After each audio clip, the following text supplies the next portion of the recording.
Shanmugam Kavili channel, SK channel. దయచేసి subscribe చేసుకోండి.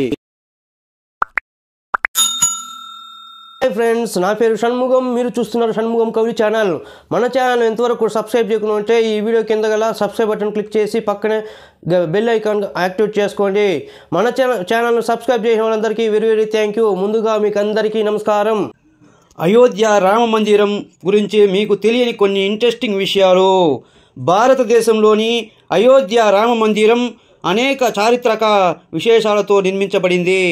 ఈ ఆలయం హిందూ దేవుడు రాముడి జన్మస్థలం మరియు మతపరమైన చారిత్రక ప్రాముఖ్యత కలిగి ఉండటం గమనార్హం. రాముడి వైభవాన్ని ప్రపంచానికి చాటి చెప్పేందుకు ఈ ఆలయాన్ని నిర్మించారు. ఈ ఆలయ కుంభాభిషేకం జనవరి 22న జరగనుండడం గమనార్హం. ముఖ్యంగా ఈ నగరం గౌతమ బుద్ధుడు మరియు మహావీరుడు వంటి జైన మరియు బౌద్ధ గ్రంథాలతో ముడిపడి ఉంది. భవిష్యత్తులో ఈ ఆలయం హిందువులకు ప్రత్యేక పుణ్యక్షేత్రంగా కొనసాగనుండడంతో సందేహం లేదు. ఇది మన మతానికి సంస్కృతికి ప్రతీకగా నిలుస్తుంది. ఈ కథనంలో ఈ ఆలయ విశేషాలు గురించి తెలుసుకుందాం. అయోధ్య చారిత్రక పరిమాణం. అయోధ్య యొక్క చారిత్రక పరిణామం దాని పురాతన పేరు సాకేత్తో ముడిపడి ఉంది మరియు పురావస్తు మరియు సాహిత్య ఆధారాల ప్రకారం ఈ ఆలయం 5వ లేదా 6వ శతాబ్దానికి చెందినదిగా చెబుతారు.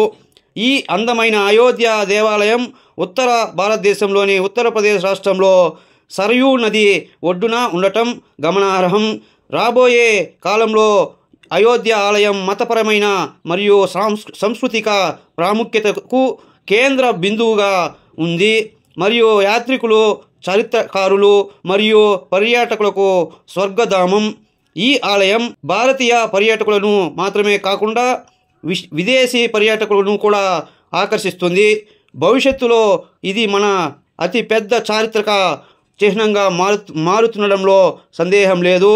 ఆలయ వైభవం మరియు దాని చారిత్రక పురాణాలు సందర్శకులను ఎంతగానో ఆకర్షిస్తున్నాయి. రామ కావ్యాన్ని లోతుగా పొందుపరిచారు. హిందూ పురాణాల ప్రకారం ఈ ఆలయం రామాయణ ఇతిహాసం యొక్క లోతైన నిధి. రాముని లక్షణాలు మరియు అతని బోధనలు ఇక్కడ ప్రదర్శించబడ్డాయి. హిందూ గ్రంథాల ప్రకారం అయోధ్య పురాతన కోసల సామ్రాజ్యానికి రాజధాని మరియు విష్ణు యొక్క 7వ అవతారమైన రామ జన్మస్థలం. ఈ నగరాన్ని శ్రీరాముని తండ్రి దశరథరాజు పరిపాలించాడు మరియు ఇది తరచుగా సంపన్నమైన రాజ్యం. శతాబ్దాల తరువాత మౌర్య మరియు గుప్త రాజవంశాల పాలనలో అయోధ్య బౌద్ధ మతం యొక్క అభివృద్ధి చెందుతున్న నగరంగా మారింది. అప్పుడు నగరం అనేక బౌద్ధ విహారాలు మరియు స్తూపాలతో నిండిపోయింది. ఇప్పుడు ఈ రామ మందిరం మన సంప్రదాయ వాస్తుశిల్పంతో ప్రత్యేకంగా నిర్మించబడింది. రామాయణంలోని అధ్యాయాలను వర్ణించే క్లిష్టమైన శిల్పాలు మరియు మన భారతీయ వాస్తు శిల్పాన్ని తెలిపే శిల్పాలతో సహా అనేక శిల్పాలు ఇక్కడ ఉన్నాయి. అయోధ్య రామ మందిరం గురించి మీకు తెలియని విషయాలు.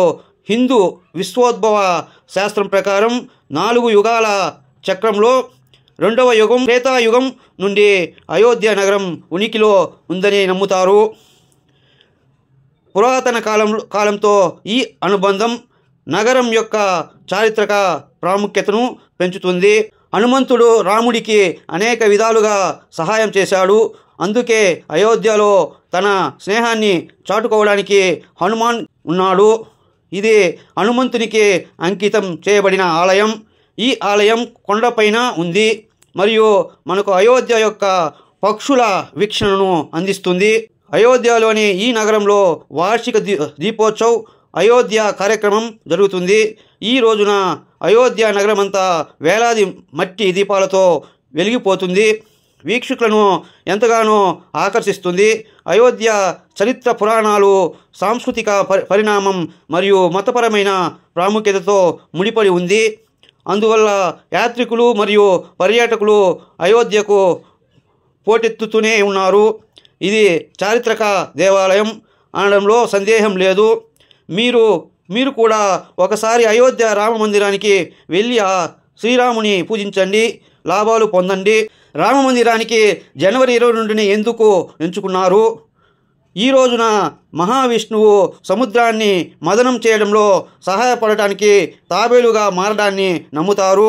శ్రీరాముడు శ్రీ విష్ణువు అవతారం పరిగణించబడుతున్నందున ఈ తేదీకి ప్రాముఖ్యత ఉంది.